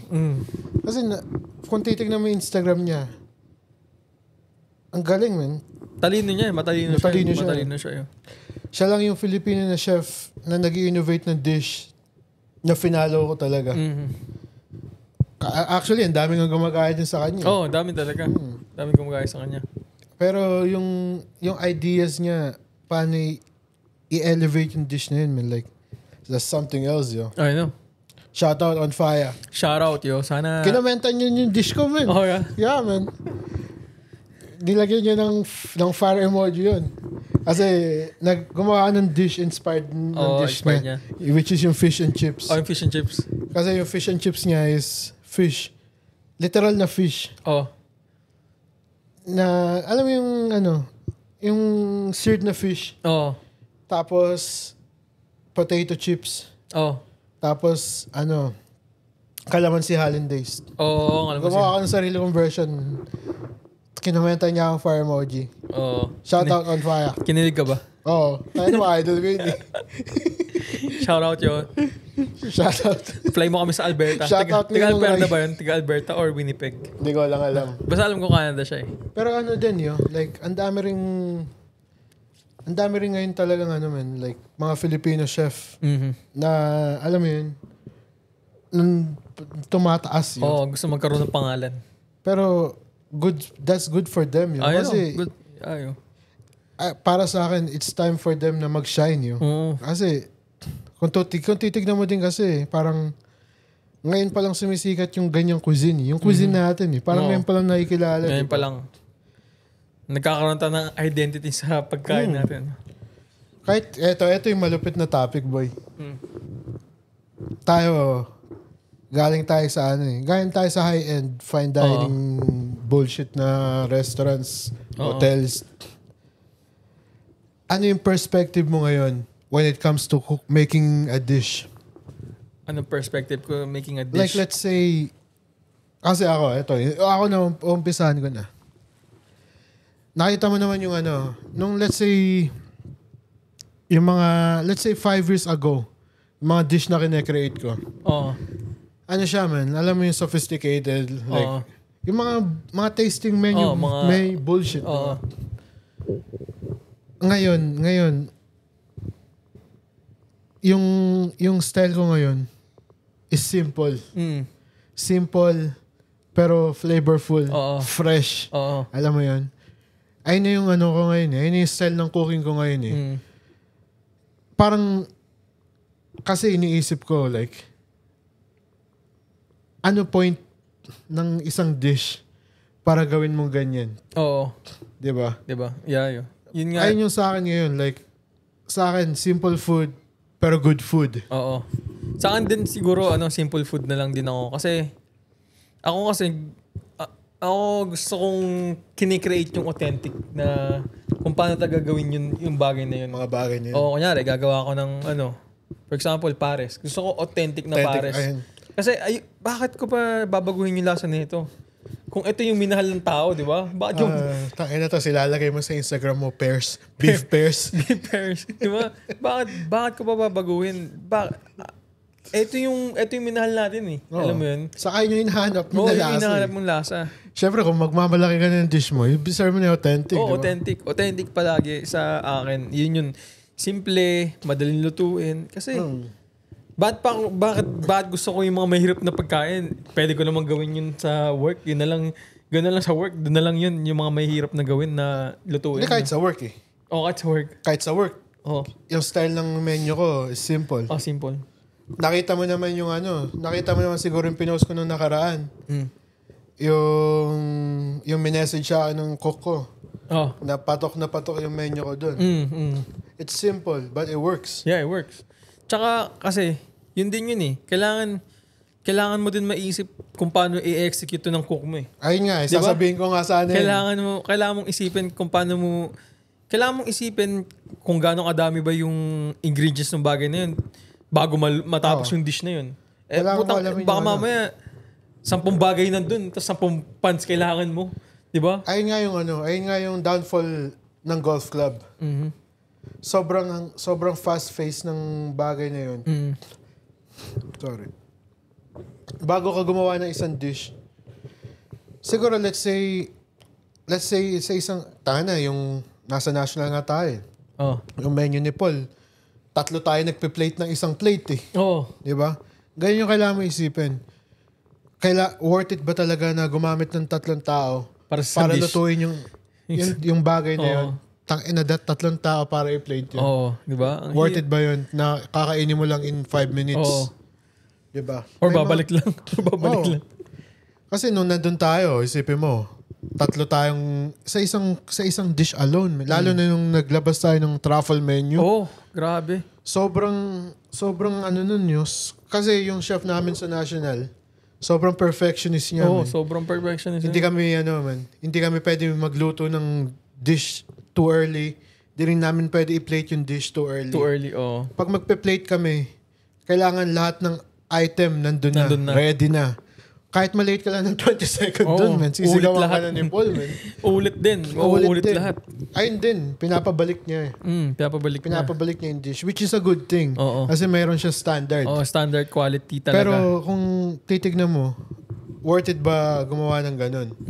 For a golf club? Diba? Hindi naman. Pero tama din kasi yung ginawa niya kasi yung menu na yun parang feature lang eh. Pero kung titignan mo yung week na yun, yung truffle menu week natin na yun, sipin mo, yung line natin yun, full house lahat. Full house nandun talaga. tayo lahat. Magkulang lang tayo ng isang tao nun, patay tayo. Diba? Kasi kailangan natin mag-jump in sa ibang stations. Mag-jump in. Kailangan, kasi the way siya mag-expo dun eh. Tayo na, nakita mo, na-plate mo na yung ibang plate, tapos wala pa yun. Wala na. Ulit na naman lahat. Yun yung nakakainis din eh. Pag-uulit lahat eh. Kaya, nung napunta ako dun sa Donalda, yung menu ko, ginawa ko lang simple yun. Like, kailangan mo din kasi alamin yung strength ng mga tao mo. Hindi ka pwede maglagay ng menu na ikaw lang kaya gumawa. Yung menu ko na yun, simple lang siya, pero ito naman, nagwo-work naman. Diba? Hanggang ngayon, nakakawa akong compliment. Saka kaya gawin na isang tao lang. Di ba? Ayun lang yung ayun yung para sa akin. Simple. Keep it simple. Keep it simple. Simple lang buhay. Simplicity is beauty. Oo. Kasi may mga ibang tao talaga na may maganda ka ng idea, pero hindi pa rin sapat. Hindi pa rin sapat. Gusto pa more. Nag-end up, nag-add sila ng mga kung ano bagay. Oo. To the point na sa serve na nila yung dish, it doesn't make sense anymore. Di ba? Bad trip yung mga... Bad trip yung mga diba? Bad trip. Kailangan simple lang yun. Like, lalo na sa golf club, hindi mo kailangan mag-ano. Oo, kasi kapag sobrang complicated yung dish na yun, magsasuffer yung service eh. Service. Saka, gusto ba talaga yun ng mga members? Oo, yun din kasi feeling ko kailangan sa golf club, magkaroon sila doon ng mga, alam mo yung mga tali, alam mo yung, ano ba yun, mga... Feedbacks. Feedbacks. Kailangan ng feedbacks. Kung ano ba talagang nagsisell or ano ba yung gusto ng mga customer. Pero sa buong experience ko, sa national lang ako nakakita ng golf club nagsaserve ng truffle, man. Ayun, di ba? Fresh truffle. Perigord. Perigord truffle, boy. Perigord, man. Tapos, on the top of that, meron siyang ginawang yung foie gras. Yung foie gras. Yung ginawa niya na yun. Nakalimutan ko yung tawag dun eh. Basta gumawa siya ng parang tirin din. Pero... yung parang tinapay. Oo, parang nga. Nakalimutan ko yung tawag. May tawag dun eh. Yung amuse-bouche niya. Oo. Isipin mo, golf club, nasa menu nyo? Perigord, white and black pa. White and black. White and black Perigord truffle. Tapos nakalagay sa risotto na kanin. Bad trip. Ano pa? Foie gras. Putang ina, anong klaseng golf club to? Tapos entrecote. Meron pa tayong bone marrow. Yung bone marrow na yun, sobrang nightmare sa akin nun, men. Sinasabi ko sa'yo yun. Nightmare, pare. Sipin mo, kada order, papasok ako ng walk-in fridge. Pare. Sipin mo yun. Every time, yun. Pero... out of lahat ng ito, tatanong ko sa'yo, like, out of lahat ng chef na napag-workan mo, sino yung pinaka natuto ka? Pinaka natuto ako siguro sa pinaka natuto akong chef natuto ako kay Abby. Natutunan ko kay Abby kung paano yung halaga ng efficiency yung kay Abby eh. Tsaka paano maging optimal sa pagtatrabaho. Tsaka kung paano gamitin yung mga, for example, yung mga pang dry age. Yun, natutunan ko sa kanya kung paano gumawa ng mga sala. Kung moleculars. Moleculars. Tsaka paano gumawa ng cured meats, mga ganyan. Shout out, Chef Abby. Chef Abby. Tapos kay Tim naman, kung paano yung foundation ng pagluluto talaga, literal. Mga basic knowledge talaga. Doon talaga siya halimaw eh. Halimaw siya sa mga basic. Actually, yung ginagawa ni Tim, hindi, masasabi mo pa rin basic, pero advanced siya. Advanced. Si Chef Tim kasi, siya yung tao na kung kaya natin gawin in-house, gagawin natin. Sabi mo, kahit burger mix tayo gumagawa. Tayo na burger natin, high-end. Lahat yung steak. Lahat yung trim ng tenderloin tsaka strip eye. Ribeye. New York, di ba? Yeah. Walang tapon. Walang chip na karne yun. Walang. Miski nga yung mga, yung mga litid, pinapatanggal niya yun, men. Pinapatanggal yung mga silver skin. Yeah, tanggal yan. Yung naman, yung si Chef Abby naman, madami rin ako natutunan kay Abby. Pero, too late na ako napunta kasi kay Abby. Parang, alam mo yung mga natututunan ko kay Abby noon, alam ko na. Pero, madami pa rin ako natutunan. Katulad ng like, yung mga molecular shit. Ayun, mga tinuro niya sa akin yun. Tsaka, maganda rin kasi yung pagpapalakad ni Abby. Maganda rin yung... Sobrang siyang firm sa tao niya. Sobrang strong na leader. Sobrang strong na leader siya. Kasi once na may gusto siya, ganun talaga. Walang hindi pwedeng ibahin yun. Fuck you gonna do about it, di ba? Ganun siya eh. ikaw iiyak. Kay Tim kasi medyo ano pa siya medyo soft siya na medyo... Ay yung pinagkaiba nila ni Abby saka ni Chef Tim. Pero both of them good leaders. Good mentors actually. Good mentors, yeah. Kasi kay Tim, tayo na. Babalikan mo yung mga ginawa natin kay Tim, man. Malupit. Lahat from scratch. From scratch Holy lahat. Shit. First na golf club ko yun, kahit kay Abhishek, meron tayong mga bagay na hindi ginagawa in-house. Meron talaga. Saka yung kay Tim, fresh talaga. Fresh. Hindi mo, ayaw ni Tim na nagpe-pre-cook tayo. Ayaw nagpe-pre-cook. Gusto niya, fire from orders, from diba? order, Naalala mo nung, tayo nun? Yung si Arman. Yung pumasok si Arman, tapos nag-pre-fire tayo ng mga orders. Noong nakita ni Tim, galit na galit siya, di ba? Yung mga ganung bagay, yun. Kasi maglulus ng quality yun kapag na-pre-fire. Gets ko naman yun, pero minsan din kasi kailangan mo ng efficiency. Kailangan mo efficiency. Pero, yung kay Tim din, nakalimutan ko ito yung sasabihin ko. Daldal mo. Yung kay Tim din kasi, ano siya ewan ko, basta magaling siya, man. Nakalimutan siya sabihin ko eh. Basta magaling. Ano siya yun? Yung techniques niya, man. Ay, ito na. Naalala ko na. Kaya din natin nagagawa yung mga bagay natin sa in-house. Kasi siya mismo nagja-jump in para mag-prep. Siya rin nagja-jump in siya. Walang problema sa kanya mag-work, man. Tangina. Tsaka kung meron kang hindi alam, siya mismo magtuturo sa siya mismo. Hindi niya lang ituturo, bibigyan ka pa niya ng theory lessons. Sabihin pa nun, in 1987, may mga history pa talaga, pre. Hindi mo, minsan yan, alam mo yung naalala mo yung diver scallop. So, tinanong ko sa kanya, so, why do you call it diver scallop? Because you have to dive to get the scallops. Wow! Akala ko, yun talaga yung pangalan ng scallop. Yun pala yung may mga reason pa dahil kung bakit ganun tinawag yung bagay na yun.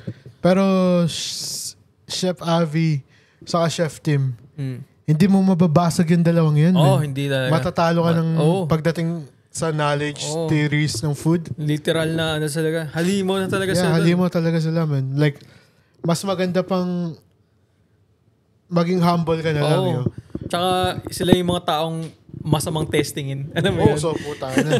masamang testingin. Hindi mo gugustuhin pumunta doon. Kung testing gusto mo. Ayun nga, since good workers tayo. Favorite tayo. Tayo na, isipin mo. Umalis tayo ng Thornhill nun. Inahabol pa rin tayo. Tsaka talaga, pinakita natin talaga sa kanila na willing tayo mag-learn, willing tayo mag-work, willing tayo, alam mo yun, we're down tayo sa kanila. Down talaga ako, pukining ina. Halos tayong dalawa na nagpatakbo ng national eh. Miski sa Thornhill. Sa Thornhill alone. Nung sa Thornhill naman kasi, halimaw na ako dun eh. Tawag dun. Yung bumalik ako ng Thornhill kasi, internship ka lang, Kaya hindi masyado kasi 2 days lang ako nandun eh. Pero sa national, putang ina, isipin mo. First day ko sa national, nagsiservice na agad ako. Walang training doon, pre. Ako rin, wala rin akong training doon. Bahala na eh. Basta ito. Game. Saka alam mo yung, alam na nila Alam nila na, Archie is there. Cyron is there. Komportable sila.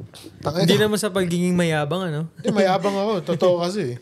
Hindi mo sa pagiging mayabang, halimaw po kami. Halimaw kami, men. Pukining ina. Dalawa kami nito. Nagbabanquet na kami. May dinner service pa kami. Easy. Easy. Di man lang ako pinagpawisan. Pwede pa mag-break. Nakapagluto pa ang stop meal. Isipin mo nun, nung meron tayo ng tournament nun, ilan yun? 150? 150 buffet. Plus meron pa tayong reservation sa dining room. Putang na tayong dalawa lang yun, man. Prep tayo sa dinner habang nagsiservice sa 150. Tayong dalawa nagsisigawan nun. Putang na, yung mga manager nga dun, putang na, inuutusan na natin. Chef Mark, This shit is up. Oh, yo, get me chicken from the freezer. Can I get Justin on the line? Oo. Bad trip eh. Pero yung mga yun, like, kasi, hindi mo naman sa pinagyayabang yun. Oo. Pero, experience natin yun eh. Yun yung experience natin. saka nagawa natin. Oo, nagawa kasi, natin. Tangina, sa lahat ng mga sous chef ngayon, sa mga executive chef ngayon, sino pa yung kayang mag-execute ng mga ganun? Oo, di ba? Kasi ngayon, sanay na yung, let's say, yung mga sous chefs ngayon, executive chef, head chef, sanay na sila na may team na gagawa ng ganun. Oo, sanay na Katulad sila. si Paul. Si Paul mismo. Tangina, 20 people, ilan tayo nag-work nun eh. Oo. Di ba? Eh kahit tayong dalawa sa national. Oo. 150, let's say another 50 dun sa dining room. Sino nandun? CJ and Archie plus 2 Komi. Oo. Di ba? Shoutout pala, Casio. Shoutout, man. Alam mo yung, ayun yung mga sinasabi kong foundation. Oo. Hindi mo kaya matutunan yun in one day, in 1 week. Lalo kung galing kang school, iba yung literal na experience. Oo. Mas matakot ka talaga. Huwag kang matakot sa teacher mo sa school. Yeah, Di ka kakainin yan. Ang kakain sa'yo pa nag-work ka na sa restaurant, man. Kasi, isipin mo, kung yung kay Tim, siguro kahit hindi tayo kakilala ni Tim nun, siguro kung nag-apply tayo nung kay Tim, na let's say, ganito ako, ganyan ako. Tapos, nag-end up yung mga ganong klaseng service. Hindi mo kaya i-handle. Ikaw lang mapapahiya eh. Pahiya ka talaga. Di ba nga, yung mga nag-apply. Meron nga, naalala mo yung nag-apply doon dati. Nag-work siya for 2 hours ata. Umuwi. Wala pang 1 hour, gago. Putang ina, nag-washroom pagbalik, wala na. Wala na eh. Nag-message daw yun. Family emergency. I have a family emergency and I don't think I can work here. It's not for the weak. Yeah, yo. Isipin mo, wala pa tayo pinagawa dun. Alam mo lang pinagawa ko dun? Yung rapini lang, tatanggalin niya lang yung dulo, pre. Putang ina mo, nililista ko pa nga lang yung papaprep ko sa kanya. Nag-washroom niya eh. Diba? Wala.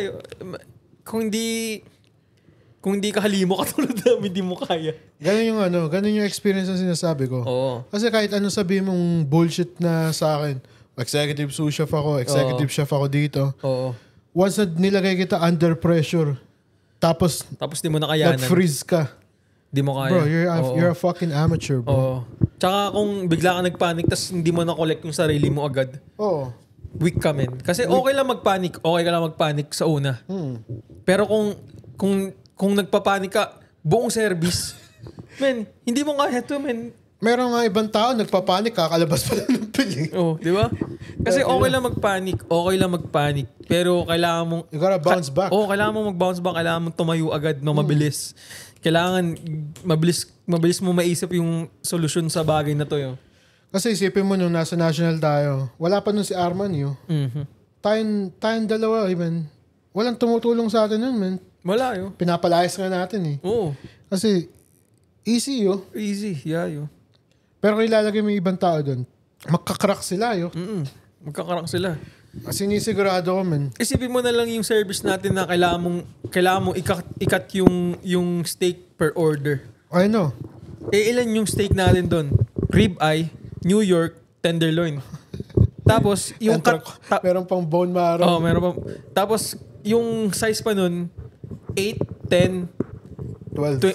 Ano ba? 16. 16. Oo. Tapos, pwede silang bumili ng 28 kapag yung rib eye. Meron pa tayong nun. Meron pa pang tomahawk. Yung tomahawk. Meron pang veal chop. Meron pa tayong lamb. Lamb rack. Oh. Meron pang branzino. Sebring o branzino. Diba? Isipin mo yun.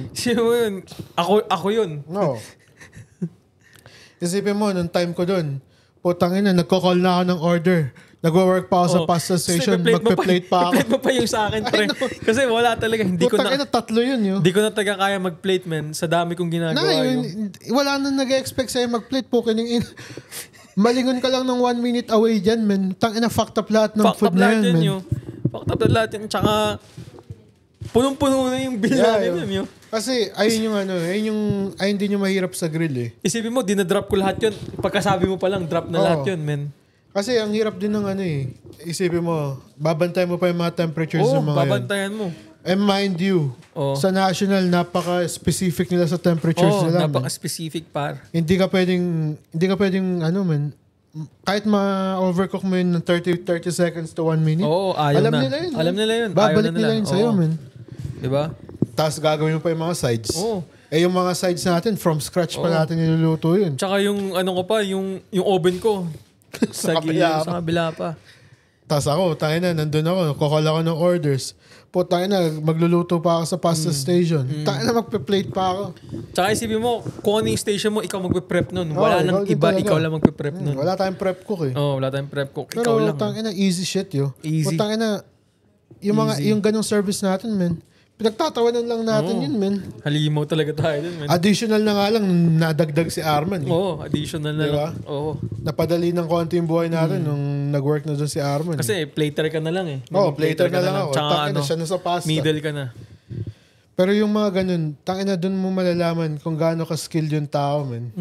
Dun mo malalaman, nakapag-work na to sa mga fast-paced talaga. Isipin mo nun, banquet, line. Tapos meron pa tayong yung members lounge. Fazio. 3, man. 3 niraran natin, 2 nun, man. Madami. Tangina. Pero easy naman yun. Like, walang problema yun. Halimaw tayo. May stop meal pa. Putang ina. Bad trip. Ayun yung Pero, shoutout din kay Chef Tim. Madami rin Hindi, shoutout sa lahat ng nagwo-work sa kitchen, man. Shoutout sa inyong lahat. Shoutout sa inyong lahat. Alam ko sobrang napakahirap ng industry ngayon dahil bumabakan pa lang ulit tayo sa COVID. Literal. Yun talaga man. Yun eh. Ito talaga yung parang pullback eh. Diba? Parang rubber band yun eh. Nagbigla tayong nilet go ng biglang balik sa normal. Diba? Dami nag-switch ng lane. Put your head down. Put in the work, yo. Yeah, yo. Money keep will going, come. homie. Yeah, yo. Yung mga experience mo, ay yung unahin mo, man. Like, just get it, yo. Wag mo yung tindihin yung posisyon. Kasi once na napatunayan mo na kaya mo na yun, darating yun sa'yo, man. Yeah. Hindi mo kailangan habulin yun, yo. Darating yun, basta nandun na yung skills mo, yo. Darating lahat yan. Yeah, man. Lalo na kung mga good chef pa yung napag-workan mo. Yun. Matik yan, yo. Hanapin mo yung tamang mentor para sa style mo. Kung may din. Kung may mga nakikinig din na mag-i-start pa lang sa culinary, it's not for the weak. It's not for the weak. Sinasabi, ayoko i-sugarcoat yung nangyayari sa industry na to. Kung mahina ka, wag mo na it's subukan. not for you, man. Kung mahina loob mo lalo, wag mo na subukan. Kayo? Tatapakan ka ng mga tao. Tsaka wala kang laban. Wala talaga. Lalo na kung chef mo yun. Kasi literal, kailangan mong pagulungin ka talaga eh. Kailangan mo talaga tong lakaran tong path na to eh. Kailangan mo tong ma-experience. Kasi through experience, doon mo makukuha yung skills mo, tsaka knowledge mo, tsaka strength mo. Kailangan mo rin wala nang iba.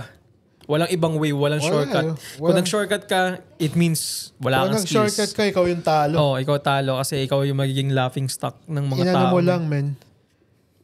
Yung shinortcut mo, parang dinuga mo lang yung sarili mo, man. Parang dinuga mo yung sarili mo.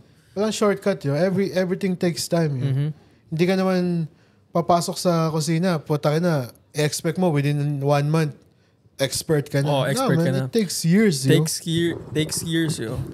It takes years, yo. Ayun yung mahalaga, man. Mas mahalagang alam mo na may skills ka. Kesa may mataas na posisyon ka. Kasi yung position mo, walang kakapuntahan yan kung wala kang skills, yo. Which is, ayun yung totoo, man. Yeah. And I think that's the end of our podcast. It's been an hour and 40 minutes. 40 minutes. Yeah. And bago tayo magtapos, syempre, meron tayong quotes. Wait lang. Hindi na bagay yung Hindi na bagay yung co-coach ko eh. Biglang di ba magbabagay? Hindi na babagay. Wait lang. Meron ako dito. Madami ako ditong quotes Kanina mo pa sinasabi sa akin may quotes ka. Hindi, iba kasi. Eto na lang. They can use your recipe all they want, but they'll never be able to duplicate your sauce. Ooh. Boom. Sa akin naman, seeds grows in the dark. Di ba? Boom. Kasi yung dark, yun yung mga struggles na dinaanan mo. Oo, madilim, malamig, alam mo yun. Pero once na nag-bloom ka, magiging mataas na tree ka, alam mo yun, magiging beautiful flower ka. Yun. Everything blooms in its own time. Yeah. Salamat. By the way, i-follow nyo ako sa Facebook, Behind the Lines. Behind the Lines. And rate this podcast. 5 star, syempre, no? Tapos, follow nyo ako sa Spotify. Dami nakikinig, tapos hindi nyo ako pinapalo. Follow nyo na ako. Yeah. Tapos sa IG din, Behind the Line 86. Behind the Line. Ikaw, baka gusto mo i-plug yung plantito mo, El Cocinero. Hindi na. Yun. Salamat. Bye. El Cocinero. Bye.